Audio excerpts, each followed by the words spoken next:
Hello friends, ಇದೇನಂತ ಗೊತ್ತಾಯ್ತಾ? ನಮ್ಮ ಕಡೆ ಇದನ್ನು ನಾವು ಕಳಲೆ ಅಂತ ಕರಿತೀವಿ. ಕೆಲವರು ಇದನ್ನು ಕಣಿಲೆ ಅಂತಲೂ ಸಹ ಹೇಳ್ತಾರೆ. Tender bamboo shoot. ಇದು ಮಳೆಗಾಲದಲ್ಲಿ ಬಿದಿರು ಮೊಳೆಯುವಾಗ ಸಿಗ್ತಕ್ಕಂಥದ್ದು. ಇದರಿಂದ ಅನೇಕ ಥರದ ಅಡುಗೆಗಳನ್ನು ಮಾಡ್ತಾರೆ. ಹುಳಿ, ಪಲ್ಯ, ಗಸಿ, ಮಜ್ಜಿಗೆ ಹುಳಿ, ರೊಟ್ಟಿ. ನಾನಿವತ್ತು ಒಂದು ಸ್ಪೆಷಲ್ ಡಿಶ್ನ ಟ್ರೈ ಮಾಡ್ತಾ ಇದ್ದೀನಿ. ಅದೇನಪ್ಪ ಅಂದರೆ ಕಳಲೆಯ ವಡೆ ಮಾಡ್ತಾ ಇದ್ದೀನಿ.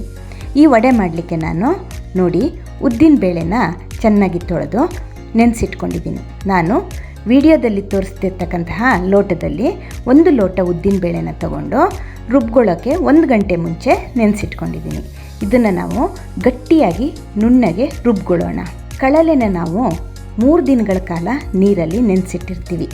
ಇದರಲ್ಲಿರೋ ಸಯನೋಜೆನಿಕ್ ಗ್ಲೈಕೋಸೈಡ್ಸ್ ಕಾಂಪೌಂಡ್ ತುಂಬ ವಿಷಕಾರಿಯಾಗಿರುತ್ತೆ. ಇದು ಹೋಗಬೇಕಂದ್ರೆ ನಾವು ಇದನ್ನು ನೀರಲ್ಲಿ ಕಡಿಮೆ ಅಂದರೆ 3 ದಿನ ನೆನೆಸಿಟ್ಕೊಬೇಕು. ಈಗ ಹಿಟ್ಟನ್ನು ಒಂದು ಬೌಲಿಗೆ ತೆಕ್ಕೊಳ್ಳೋಣ. ಈ ಕಳಲೆ ಹಿತಮಿತವಾಗಿ ತಿಂದರೆ ಆರೋಗ್ಯಕ್ಕೆ ತುಂಬ ಒಳ್ಳೆಯದು. ಅದೇ ರೀತಿ ಇದನ್ನು ನಾನು ಹೇಳಿದ ಹಾಗೆ ನೀರಲ್ಲಿ ನೆನೆಸಿ ಅದರಲ್ಲಿರ್ತಕ್ಕಂಥ ಆ ಟಾಕ್ಸಿಕ್ ಕಾಂಪೌಂಡನ್ನ ತೆಗೆದು ತಿನ್ನಬೇಕು. ಹಾಗೆ ರಾ ಆಗಿ ತಿಂತೀವಿ ಅಂದರೆ ಇದು ಜೀವಕ್ಕೆ ಮಾರಣಾಂತಿಕವಾಗಿರುತ್ತೆ. ನೋಡಿ, ಸ್ವಲ್ಪ ನೀರನ್ನು ಹಾಕ್ಕೊಂಡು ನಾನು ಮಿಕ್ಸರ್ನ ತೊಳೆದು ಹಾಕ್ತಾಯಿದ್ದೀನಿ. ಈ ಕಳಲೆ ಆರೋಗ್ಯಕ್ಕೂ ತುಂಬ ಒಳ್ಳೆಯದು. ನಮ್ಮ ಕಡೆ ಎಲ್ಲ ವರ್ಷಕ್ಕೊಂದು ಬಾರಿಯಾದರೂ ಕಳಲೆನ ತಿನ್ನಬೇಕು ಅಂತ ಹೇಳ್ತಾರೆ. ಹೊಟ್ಟೆಯಲ್ಲಿ ಅಕಸ್ಮಾತಾಗಿ ಕೂದಲು ಅಥವಾ ಇಂತಹ ಏನಾದರೂ ಜೀರ್ಣ ಆಗದೇ ಇರೋಂಥ ವಸ್ತು ಏನಾದ್ರು ಸೇರ್ಕೊಂಡ್ಬಿಟ್ಟಿದ್ರೆ ಅದನ್ನು ಕತ್ತರಿಸಿ ತೆಗೆಯುತ್ತೆ ಅಂತ ಹೇಳ್ತಾರೆ. ನೋಡಿ, ನಾನು 1 ಬೌಲ್ ಕಳಲೆನ ಸಣ್ಣದಾಗಿ ಹೆಚ್ಚಿಕೊಂಡು ಹಿಟ್ಟಿಗೆ ಹಾಕ್ತಾಯಿದ್ದೀನಿ. ಇದ್ರ ಜೊತೆ ಸಣ್ಣದಾಗಿ ಹೆಚ್ಚಿರೋ 2 ಹಸಿಮೆಣಸನ್ನು ಸೇರಿಸ್ತಾ ಇದ್ದೀನಿ. ಹಾಗೆ ಸಣ್ಣದಾಗಿ ಹೆಚ್ಚಿಕೊಂಡಿರೋ ಕರಿಬೇವು ಮತ್ತು ಶುಂಠಿಯ ಚೂರುಗಳನ್ನು ಸಹ ಹಾಕ್ತಾಯಿದ್ದೀನಿ. ಕೊನೆಯದಾಗಿ ನೋಡಿ, ಸಣ್ಣದಾಗಿ ಹೆಚ್ಚಿರೋ ಕೊತ್ತಂಬರಿ ಸೊಪ್ಪು ಹಾಗೆ ಉಪ್ಪನ್ನು ಸೇರಿಸ್ಕೊಂಡು ಇದನ್ನು ನಾವು ಚೆನ್ನಾಗಿ ಕಲಿಸ್ಕೊಳ್ಳೋಣ. ಕಳಲೆಯಲ್ಲಿ ಬೇಕಾದಷ್ಟು ಫೈಬರ್ಸ್ ಇದೆ. ಆದ್ದರಿಂದ ಇದು ನಮ್ಮ ಗಟ್ ಹೆಲ್ತ್ ಮೇಂಟೈನ್ ಮಾಡಲಿಕ್ಕೆ, ಡೈಜೆಷನ್ನ ಇಂಪ್ರೂವ್ ಮಾಡಲಿಕ್ಕೆ ತುಂಬ ಹೆಲ್ಪ್ ಮಾಡುತ್ತಂತೆ. ವೆಯ್ಟ್ ಲಾಸ್ಗೂ ಸಹ ಇದು ತುಂಬ ಉಪಯೋಗಕಾರಿ. ಇದರಲ್ಲಿರೋ ಎಸೆನ್ಷಿಯಲ್ ವೈಟಮಿನ್ಸ್ ಹಾಗೂ ಮಿನರಲ್ಸ್ ಇಮ್ಯುನಿಟಿನ ಹೆಚ್ಚು ಮಾಡುತ್ತಂತೆ.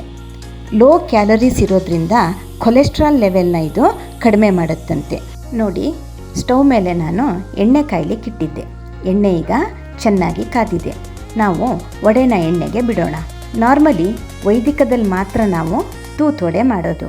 ಬೇರೆ ಸಮಯದಲ್ಲೆಲ್ಲಾದರೂ ವಡೆ ತಿನ್ನಬೇಕು ಅಂತ ಅನಿಸಿದರೆ ಶೇಪ್ ಚೇಂಜ್ ಮಾಡ್ತೀವಷ್ಟೇ. ಇದನ್ನು ಗೋಳಿ ಬಜೆ ಥರ ಅಥವಾ ಮುಳ್ಕದ ಥರ ಮಾಡ್ಕೋತೀವಿ. ಈಗ ನಾನು ಕೈಗೊಂಚೂರು ನೀರು ಸವರ್ಕೊಂಡ್ಬಿಟ್ಟು ಹಿಟ್ಟನ್ನು ಎಣ್ಣೆಗೆ ಬಿಡ್ತಾ ಇದ್ದೀನಿ. ಸ್ವಲ್ಪ ಜಾಗ್ರತೆಯಿಂದ ಬಿಡಿ.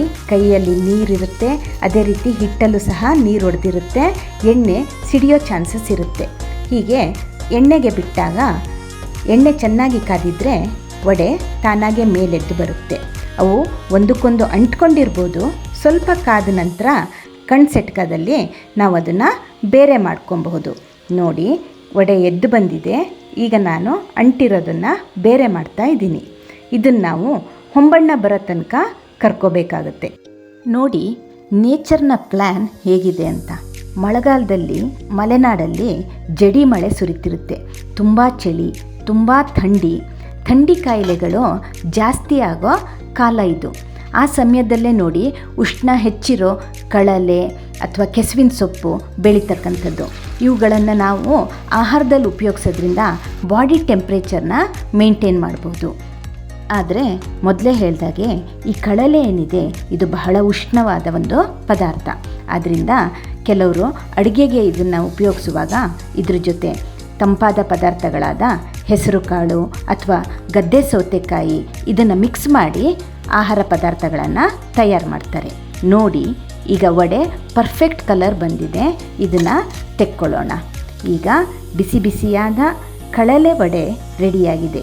ಮಳೆಗಾಲದಲ್ಲಿ ದೋ ಅಂತ ಮಳೆ ಸುರಿತಿರುತ್ತೆ, ಚಳಿ, ಥಂಡಿ ಗಾಳಿ. ಆ ಸಮಯದಲ್ಲಿ ಬಿಸಿ ಬಿಸಿ ಕಳಲೆ ವಡೆ ಮಾಡಿಕೊಂಡು ಬಿಸಿ ಬಿಸಿ ಕಾಫಿ ಜೊತೆ ಸವಿದ್ರಂತೂ ಆಹಾ, ಆ ಅನುಭವ ಅದ್ಭುತ. ಒಮ್ಮೆ ಟ್ರೈ ಮಾಡಿ. ನಿಮ್ಮ ಅಭಿಪ್ರಾಯನ ಕಾಮೆಂಟ್ ಬಾಕ್ಸಲ್ಲಿ ತಿಳಿಸಿ. ಧನ್ಯವಾದಗಳು.